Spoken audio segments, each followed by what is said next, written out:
It seems that a DEA investigation uncovered a cramming scam for non-existent directory assistance for AT&T customers. Now, AT&T has agreed to pay $7.75 million after a DEA investigation uncovered a cramming scam in which AT&T customers were billed $9 a month for non-existent directory assistance service. And we're bringing this up in TWiT because this is a common practice. And I can't tell you how many times I've gone down bills of institutions that I'm taking a look at, and they just don't even try to unbundle it anymore. They get a blank statement for how much they owe, and they'll just pay it each and every single month. And I think that's what a lot of these crammers count on. Cheebert, deep dive the story for us a bit more. Okay, so the issue is if you are a what do they actually call them? It's a discount directory organization. So in this case, the company's name is actually Discount Directory Incorporated, DDI. And the other one is Enhanced Telecommunication Service, ETS. And what they were doing is on wireline phones, they're actually just sticking in directory assistance. So seeing an extra directory assistance charge on there is not something that's going to be too out of the ordinary.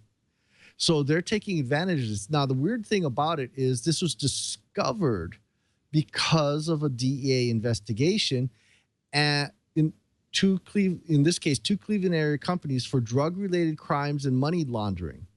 And then the agency seized a whole bunch of cars, jewelry, gold, and computers. And in the process of looking forensically at those computers, they found the actionable information on the cramming scheme and discovered just how much money these people are grabbing.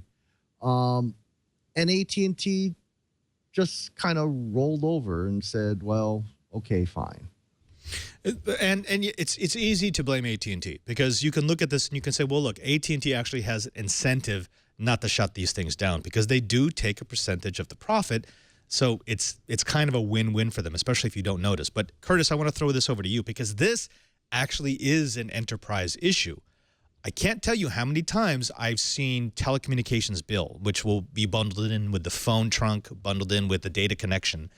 And they've been paying the same price for the last 5 years, and just nobody wants to go through the trouble of renegotiating. Nobody wants to go through the trouble of finding out whether or not they can get a better price. And in most of those cases, they could have been saving up to 50, 60% on their monthly bill.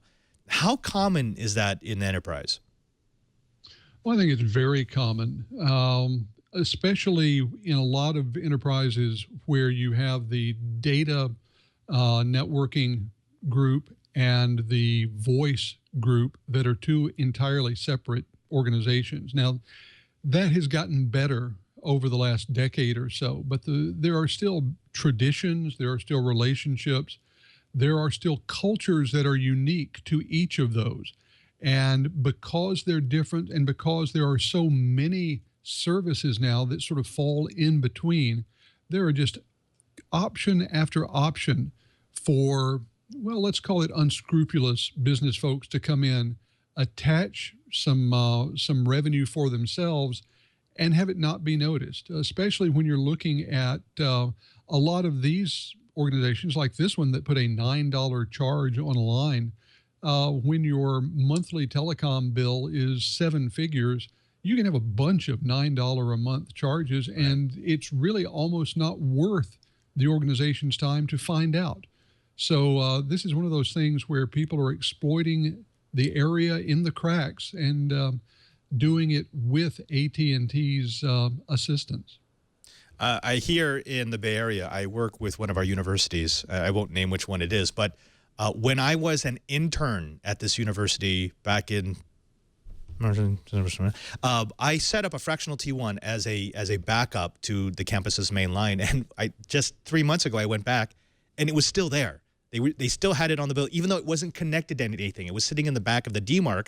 It was live, and we were still paying about $2,700 a month. And we have been paying $2,700 for that since I was an intern there.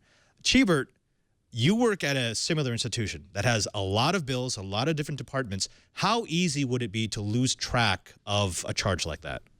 Oh, super easy. We actually had a T1.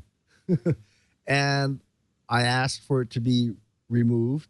And apparently, somewhere along the line in the morass of paperwork, someone was waiting for an approval that never made it back to me. And so we were actually paying for a T1 that we hadn't been using. And it's like, guys, where's all this money going? What happened? And it's all too frequent, especially when you're starting to deal with banks of T1s. Right. Or you've got a Sonnet connection that has all these breakouts on the chassis, and someone forgot to turn off one of them, or to deallocate a line, or you do an upgrade and you forget about the old one. It happens a lot, and yeah, PC guy 8088, yeah, ouch. It starts adding up after a while, especially when your budgets are as slim as a university. Yeah, and I think it's especially prevalent in places that have multiple broadband choices, where they might bring in 2 or 3 providers, maybe even more than that, where you can kind of forget that you've got that other person, that other ISP. And yeah, it kind of gets worked into the lump sum. I even had an IT director who, and I won't mention his name, but he didn't want me to disconnect the T1 because he didn't want that amount of money to disappear from his budget every year. And that was, I mean, I understand, I get the logic, but at the same time, it's like you're paying, almost $15,000 a year for this, and no one uses it. It's not even connected to your network.